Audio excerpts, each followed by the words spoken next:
Hey guys, welcome back to my YouTube channel. तो पिछले वाले पार्ट ए में हमने डिस्कस किया था पैथोफिजियोलॉजी और क्लिनिकल मैनिफेस्टेशन तक। तो आज हम हेमोरॉइड्स का डायग्नोस्टिक इवोल्यूशन और उसके क्या मैनेजमेंट है, इन चीज़ों के बारे में डिस्कस करेंगे। ठीक है, तो पैथोफिजियोलॉजी तक आप लोगों को क्लियर हो गया था। उसके बाद हम क्लिनिकल मैनिफेस्टेशन की बात करें। क्लिनिकल मैनिफेस्टेशन की अगर बात करें तो उनमें हमें पेन देखने को मिलेगा, ईचिंग होगी, एब्डोमेन पेन होगा, लोअर रीजन में पेन हो सकता है, या फिर बहुत ज़्यादा हमें देखने को मिलेगा मलेज होगा, वीकनेस होगी। ठीक है, ये चीज़ें हमारे क्लिनिकल मैनिफेस्टेशन में आएंगी। क्लिनिकल मैनिफेस्टेशन के बाद अब हम बात करते हैं कि इसके क्या डायग्नोस्टिक इवोल्यूशन होंगे, हमें कैसे कंफर्म होगा कि उसके हेमोरॉइड्स ही है। ठीक है, फर्स्ट हम करते हैं फिजिकल एग्जामिनेशन। फिजिकल एग्जामिनेशन में हम करते हैं इंस्पेक्शन। इंस्पेक्शन में देखिए, जैसे हमारा पहला हो गया कि external hemorrhoids of prolapse, internal hemorrhoids can be seen around the anus. जो एक्सटर्नल हेमोरॉइड्स है हमारा, वो समटाइम हमें प्रोलैप्स्ड की कंडीशन तो नहीं है, या फिर इंटरनल हेमोरॉइड्स है तो वो एनस के चारों ओर हमें देखने को मिल सकता है। तो ऐसा हमें इंस्पेक्शन में करना है। ठीक है, फिर हम एक बात करते हैं मोस्ट इंपॉर्टेंट टेस्ट जो हमारा है, digital rectal examination. Digital rectal examination में हम क्या करते हैं, पेशेंट को पोजीशन देते हैं। आप सबको पता होगा हेमोरॉइड्स के लिए हम कौन सी पोजीशन देते हैं, तो सिम्स पोजीशन देते हैं। ठीक है, पेशेंट को हम सिम्स पोजीशन देंगे। Then doctor feel inside in detect masses. ठीक है, जो डॉक्टर होंगे वो फील कर सकते हैं कि अंदर कोई मास, लंप, टेंडरनेस या फिर प्रोलैप्स की कंडीशन तो नहीं हो रही है। इनमें हम क्या करेंगे, प्रिपरेशन करेंगे सबसे पहले। ठीक है, पोजीशन देंगे पेशेंट को। पोजीशन देने के बाद इंस्पेक्शन करेंगे। इंस्पेक्ट करेंगे वो एरिया जहाँ पे हमें डिजिटल रेक्टल एग्जामिनेशन करना है। ठीक है, तो एक लुब्रिकेशन जेली हम लगाएंगे अपने इंडेक्स फिंगर पे। देन इंडेक्स फिंगर हम इंसर्ट कर देंगे और पेशेंट को हम बोलेंगे कि जो उसका एनस है वो एनस को बिल्कुल रिलैक्स छोड़ दे। फिर पेन और रेजिस्टेंसी को हम नोटिस करेंगे। ठीक है, और अंदर ही अंदर हम क्या करेंगे, इंडेक्स फिंगर से पालपेट कर लेंगे। कहीं पे हमें कोई लंप, सिस्ट, मास का फॉर्मेशन तो देखने को नहीं मिल रहा है। ठीक है, उसके बाद हम पूरे रेक्टल वॉल को पालपेट कर लेंगे। मास, पॉलिप, ये सब देख लेंगे, हमें कहीं कुछ देखने को तो नहीं मिल रहा है। उसके बाद हम जो इंडेक्स फिंगर है हमारा उसको विड्रॉल करेंगे। देन हम फिंगर को ऑब्जर्व करेंगे, वहाँ पे कोई स्टूल, ब्लड, पस, म्यूकस का कलेक्शन तो नहीं है। अगर ऐसा हमें कुछ दिखता है तो उसको हम लेबोरेटरी टेस्ट के लिए भेजेंगे। ठीक है, नेक्स्ट टेस्ट हमारा क्या है, एनोस्कोपी। एनोस्कोपी में हम क्या कर सकते हैं कि एक स्मॉल ट्यूब लाइक एनोस्कोप होता है जिसको हम इंसर्ट करते हैं एनल कैनाल के थ्रू। और ये टेस्ट जो होता है बेस्ट विजुअलाइजेशन होता है। अगर इंटरनल हेमरॉइड्स है तो ये डायरेक्टली विजुअलाइज कर सकता है हमारा एनल कैनाल और रेक्टम को।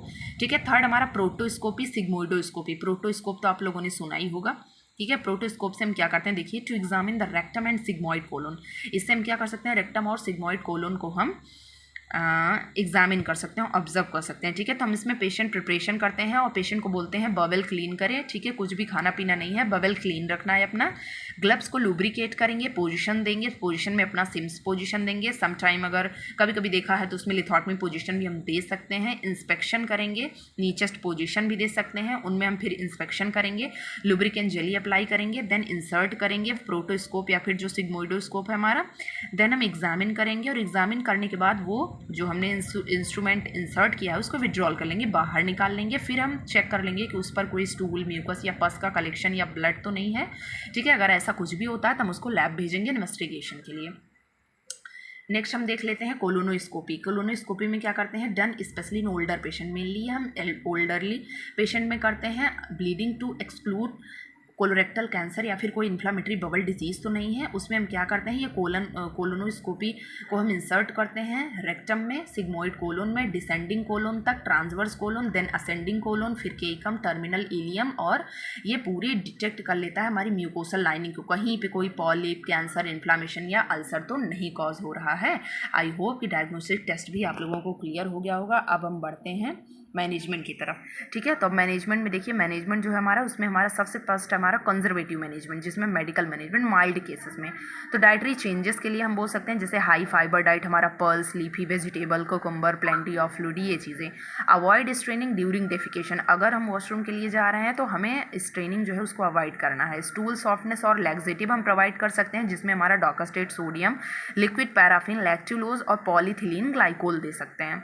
ठीक है, सिड्ज बात आप लोगों को पता है कि अगर एनस का या रेक्टम एरिया में, मतलब कोई भी ऑपरेशन अगर ऐसा हुआ है, पाइल्स की कंडीशन है, तो हम उसमें क्या कर सकते हैं, रिलैक्स करने के लिए, उस एरिया को रिलैक्स करने के लिए, पेन को रिड्यूस करने के लिए, इरिटेशन को रिड्यूस करने के लिए हम पेशेंट को सिड्ज बाथ देते हैं।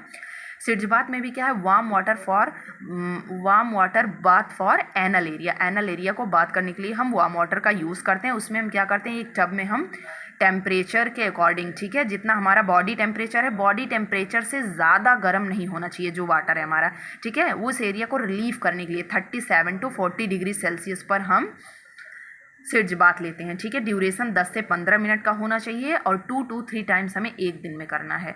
टॉपिकल ट्रीटमेंट की बात करें, टॉपिकल ट्रीटमेंट में जैसे हमारा कोई ऑइंटमेंट हो गया जिसमें हम हाइड्रोकॉर्टिसोन मान लेते हैं, क्रीम्स हो गई, सपोजिट्रीज हो गई विद लोकल एनेस्थेटिक के साथ कॉर्टिकोस्टेरॉइड, एस्ट्रिंजेंट सब्सटेंसेस हो गए जिनमें हमारा स्वेलिंग और जो बर्निंग सेंसेशन होता है उन्हें कंट्रोल करते हैं, जैसे कि विच हैज़ल एक एग्जाम्पल में हमने लिया है, ठीक है। पेन रिलीवर दे सकते हैं जिनमें हमारा नसीड्स आ जाता है, लोकल एनेस्थेटिक आ जाता है जिसमें लिग्नोकेन, वोपिकेन और प्राइलोविकेन और बेंजोकेन आता है, ठीक है। हम मैनेजमेंट भी क्लियर हो गया होगा। नेक्स्ट हम बढ़ते हैं अपने नॉन सर्जिकल मैनेजमेंट के लिए, जिसमें हमारा रबर बैंड लाइगेशन है। रबर बैंड लाइगेशन में हम क्या करते हैं, एक इलास्टिक बैंड से हम क्या करते हैं, जो ब्लड सप्लाईज होती है उसे कट करके उसको बांध देते हैं, जिसमें जो हेमरॉइड्स होती हैं हमारी वो श्रिंक हो जाती हैं, सूख जाती हैं। पॉलिप्स या जो सिस्ट होता है बेस्ड ऑफ द हेमरॉइड्स पे स्मॉल रबर बैंड का यूज़ करके हम उनको कट कर देते हैं। कट करने के बाद उसको लाइगेट कर देते हैं, then stop the way of blood. जब हम उसको रबर बैंड से सिक्योर कर देंगे तो जो हेमरॉइड्स है वो ड्राई होकर फॉल डाउन हो जाएगी 5 से 10 दिन के अंदर, ठीक है। स्क्लेरोथेरेपी में क्या करते हैं, एक स्क्लेरोजेंट सॉल्यूशन होता है, केमिकल होता है जिसको हम इंजेक्ट करते हैं, देन जिससे क्या होती हैं, जो हेमरॉइड्स होती हैं वो सूख जाती हैं, ब्लड वेसल्स वहाँ की हार्ड हो जाती हैं और स्लोली रिड्यूस, धीरे धीरे करके हमारा जो हेमरॉइड्स होता है वो रिड्यूस हो जाता है और ब्लीडिंग भी कम हो जाती है। इंफ्रारेड कोआगुलेशन और लेज़र थेरेपी, इनमें क्या करते हैं, हीट डिस्ट्रॉय हेमरॉइडल टिश्यू। जो हेमरॉइडल टिश्यूज़ हैं उनको क्या करती हैं, डिस्ट्रॉय कर देती हैं, जो इंफ्रारेड लेज़र थेरेपीज़ होती हैं। ब्लीडिंग भी रिड्यूस करती है और हेमरॉइड्स का जो भी साइज़ है उसे रिड्यूस करती है। स्पेशल इंफ्रारेड लाइट यूज़ करते हैं, हेमरॉइड्स को ब्लड वेसल्स के जो हेमरॉइड्स हैं अब फॉर्म करते हैं, ये हीट से जो कोआगुलेट हुए रहते हैं वो उसमें ब्लड सप्लाई स्टॉप हो जाती है और हेमरॉइड्स होते हैं कुछ दिन में क्या होते हैं, श्रिंक हो जाते हैं, सूख कर फॉल डाउन हो जाते हैं। देन सर्जिकल मैनेजमेंट में हमारा हेमरॉइडेक्टमी होता है। हेमरॉइडेक्टमी में हम सर्जिकल रिमूवल ऑफ हेमरॉइड्स करते हैं, जैसे कोई लार्ज प्रोलैप्स है या थ्रोम्बोस्ट के केसेस में हम हेमरॉइडेक्टमी कर देते हैं, surgical removal of haemorrhoids. Stapled haemorrhoidopexy, इसमें क्या करते हैं, स्टैपलिंग प्रोसीजर होता है रीपोजिशन करने के लिए, जो प्रोलैप्स जो हेमरॉइड्स हैं उनको क्या कर सके, हम अगेन से अंदर कर सकें स्टेपलर डिवाइस से और रीपोजिशन करके उनको फिक्स कर सकें, ठीक है।